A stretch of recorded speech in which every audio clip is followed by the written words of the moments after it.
Merci pour votre magnifique témoignage. C'est maintenant Ajar qui va présenter Catherine Emlé-Périssol. Bonsoir à tous. Alors, ma très chère Catherine, j'ai le plaisir aujourd'hui de te présenter Catherine Emlé-Périssol dans ton parcours de soins, de recherche et de transmission. Animée du désir de connaître le fonctionnement de l'humain, tu es d'abord médecin généraliste. Tu participes à un groupe d'écoute de soignants et tu y découvres une nouvelle forme de responsabilité. La confiance dans la capacité d'auto-guérison du patient est essentielle. Des livres sont de vrais chocs, comme L'éloge de la fuite ou La nouvelle grille d'Henri Laborie. Ils te confirment dans l'intelligence du corps-esprit. Alors, tu te formes à l'écoute thérapeutique en intégrant les bases biologiques de nos comportements, fondement des neurosciences. C'est là un nouveau regard sur la personne en souffrance qui se forme. Tu deviens thérapeute, convaincu que se connaître, c'est réaliser comment notre propre système émotionnel est déjà une façon de prendre soin de soi et de répondre à son désir d'existence. Depuis plus de 30 ans, tu poursuis l'étude de ce processus et tu le transmets au sein de l'Institut de logique émotionnelle que tu as créé, puis confié aux psychopraticiens formés avec Sylvie Alexandre. Ton éclairage sur la compréhension de nos émotions par la logique de la vie, la biologie, permet de se rapprocher délicatement de soi et de se réconcilier avec soi-même.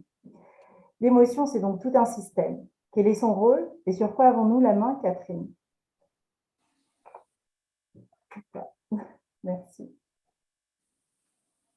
Catherine, ton micro. Alors, je renouvelle mes remerciements pour Ajar. Et puis, j'ai une très grande reconnaissance pour Didier et Isabelle pour avoir initié cette rencontre auquelle de nombreux se sont joints. Donc, bonsoir à tous, à toutes, évidemment. Et je vais tenter de répondre à la proposition d'Ajar. D'abord, en vous racontant mon aventure, si je puis dire, avec l'émotion, avec le système émotionnel, d'où c'est venu et puis ce que ça a changé dans ma vie et ce que je souhaite transmettre dans le cadre à la fois de conférences comme celle-là et puis de formation dans le cadre de l'Institut. Et comment ce travail d'intériorité, cette réflexion sur l'intériorité et la pacification, je les fonde plus exactement sur le rapport que nous développons avec l'intériorité même de notre structure, c'est-à-dire le rapport au corps, comment notre esprit entre en rapport avec le corps et comment le corps nourrit, insuffle dans l'esprit un paradigme, une façon d'être, et c'est ça qui m'a intéressée toute ma vie. Thomas faisait écho des premiers temps d'une vie de famille dans laquelle il s'était senti très aimé. Ma famille et moi étaient merveilleusement dysfonctionnels.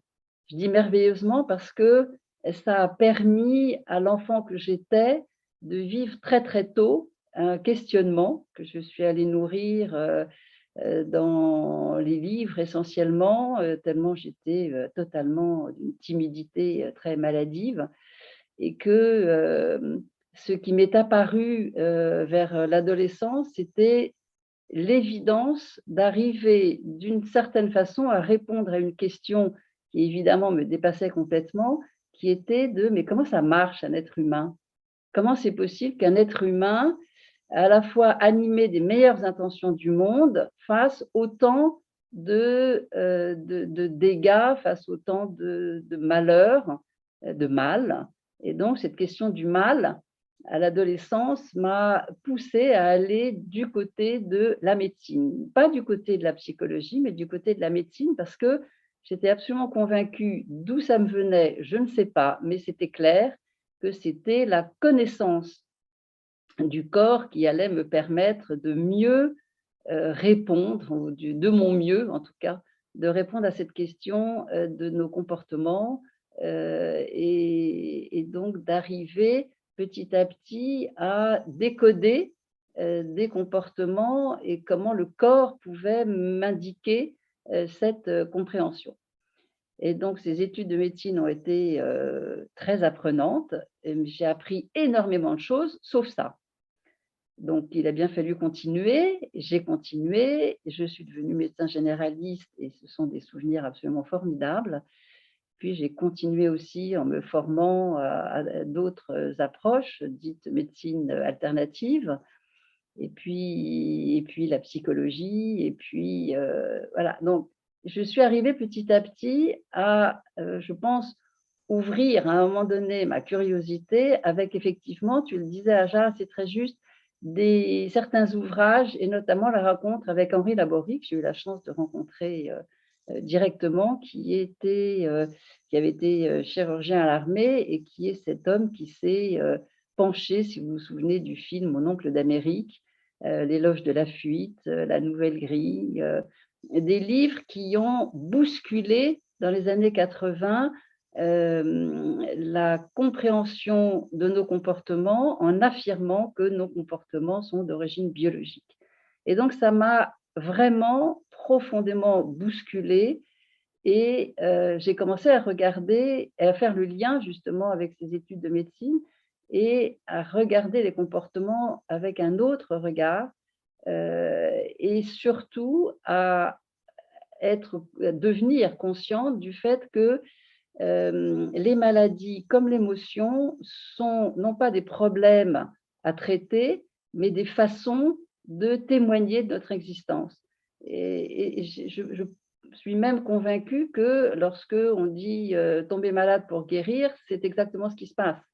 Et être ému pour exister, c'est exactement ce qui se passe. Donc l'émotion, pour moi, n'est absolument pas un problème, c'est même la solution que nous trouvons pour témoigner de notre existence et justement pour témoigner de notre intériorité et témoigner du fait que nous sommes vivants, nous sommes existants, que notre vie a un sens, que nous cherchons le sens, ce qui ne veut pas dire que nous le trouvons toujours, mais qu'en tout cas, c'est ça qui nous anime.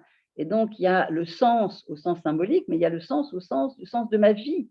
Ce que je suis venue faire exister, manifester de moi, dans cette matérialité qui est la mienne, dans cette corporéité qui est la mienne, et qui est dotée d'une intériorité et avec laquelle il est tellement difficile justement d'arriver à faire la paix. Et ce travail d'apaisement, c'est bien ce qui m'a permis de continuer à me poser la question, et j'ai toujours pas la réponse définitive, heureusement, mais à me poser la question de tiens, mais comment ça marche? Comment nous existons? Comment nous fabriquons comme ça de la pensée, des affirmations, des croyances, des fictions? Comment nous arrivons à mentir comme un arracheur de dents? Et si tout ça, si la clé se trouvait déjà dans toute une organisation structurelle qui fait que nous sommes structurellement, encore une fois, comment dirais-je, existants avec tout un système de défense que nous trouvons absolument merveilleux quand nous parlons de système immunitaire. Alors là, c'est formidable, le système immunitaire, ça nous permet de résister aux maladies, de guérir. Si je me coupe, ce n'est pas très grave parce qu'en quelques jours, tout ça va se refermer, on ne se pose même pas la question. Formidable, nous avons un système immunitaire, mais sans regarder que le système émotionnel est une autre façon de témoigner de la vitalité de notre existence et que nous aurions tout intérêt non seulement à nous réconcilier avec l'émotion, mais surtout à en décoder le bon sens. Et c'était le sous-titre que, c'est pour moi qui l'ai trouvé, mais l'éditeur de Comment apprivoiser son crocodile, qui est cette partie très, très archaïque, très initiale du cerveau et qui nous presse, qui nous pousse à réagir vis-à-vis de certaines situations, quelquefois de façon même violente, mais de pouvoir nous réconcilier avec ces processus défensifs comme un système immunitaire, de pouvoir nous réconcilier avec eux parce que tant que nous considérons et que nous essayons désespérément de gérer ces mécanismes défensifs, nous nous éloignons de leur tonalité de vie, de survie, nous nous éloignons de ce qu'il signifie profondément comme désir d'existence, et que plus nous cherchons à éliminer ces manifestations, et plus nous les accentuons, plus nous devenons violents avec nous-mêmes, plus nous nous en voulons d'être ce que nous sommes, ce qui évidemment va et nous éloigne de plus en plus de cette pacification dont parlait Didier tout à l'heure, qui est évidemment un point clé pour arriver à générer de la paix dans nos relations, puisque ce que disait Thomas est tellement essentiel, ou Didier, c'est parce que nous sommes apaisés, nous nous apaisons, que nous pouvons construire des relations apaisantes. Et donc, cette intériorité, nous pouvons apprendre, et c'est la bonne nouvelle, à nous observer, réagir, regarder comment nous réagissons, regarder comment cette réactivité que nous avons a vocation à défendre notre propre vie, notre propre existence, cesser de nous en vouloir de cette réactivité pour au contraire, petit à petit, ralentir le rythme de nos habitudes, pour pouvoir les regarder de façon plus saine, plus juste, et à partir de là, ajouter ce que nous pouvons faire de mieux pour répondre à ce désir d'existence et pour répondre à ces besoins qui sont des besoins évidemment totalement existentiels, ceux de la sécurité, de l'identité, du sens, voilà, des besoins dont nous ne pouvons pas nous passer, et de bonheur. Et comment nous nous y prenons déjà pour répondre à ces besoins.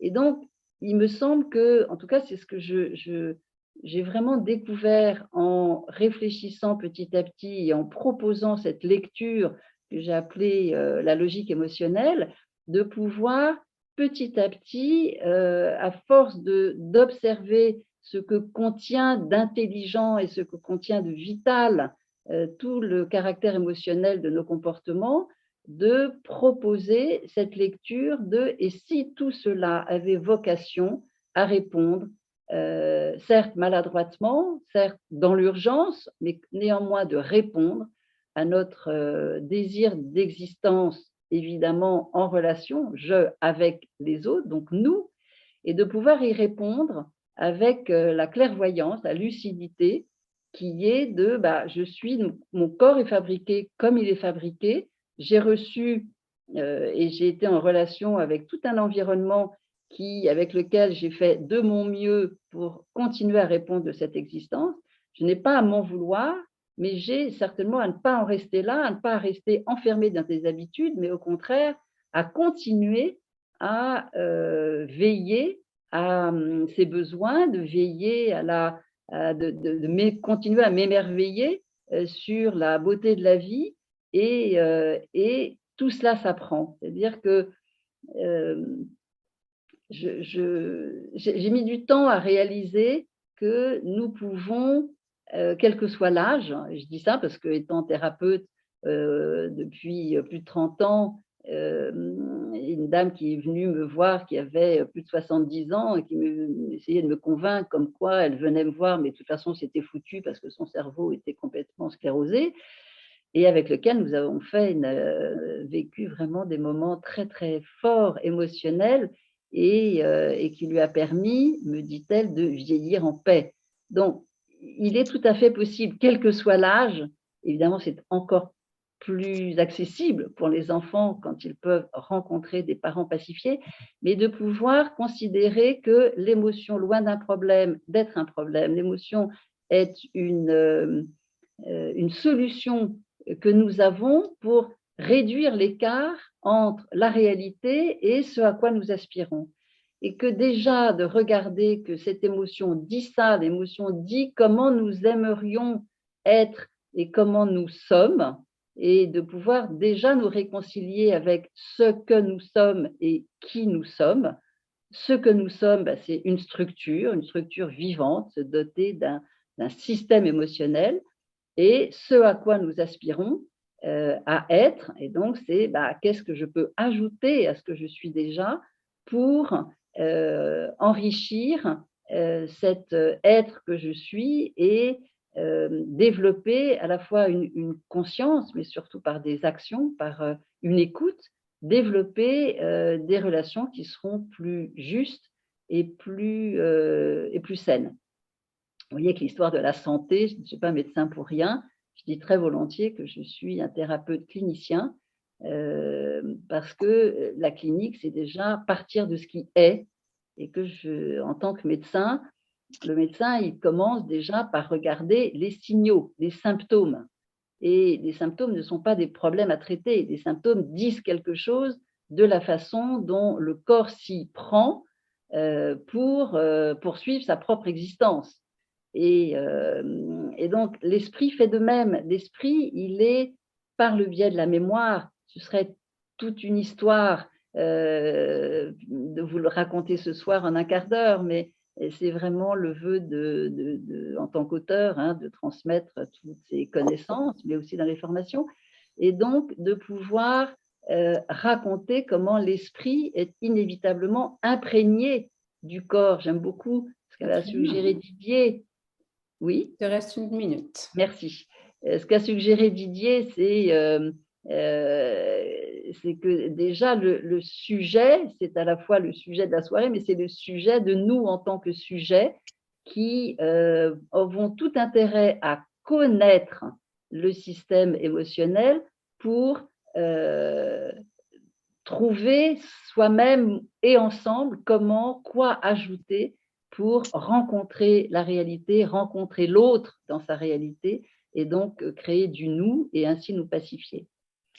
Voilà ce que je pourrais vous raconter et bien d'autres choses que j'aimerais vous raconter à d'autres occasions. En tout cas, merci à tous encore une fois d'être là et je répondrai à des tas de questions s'il y en a avec bonheur.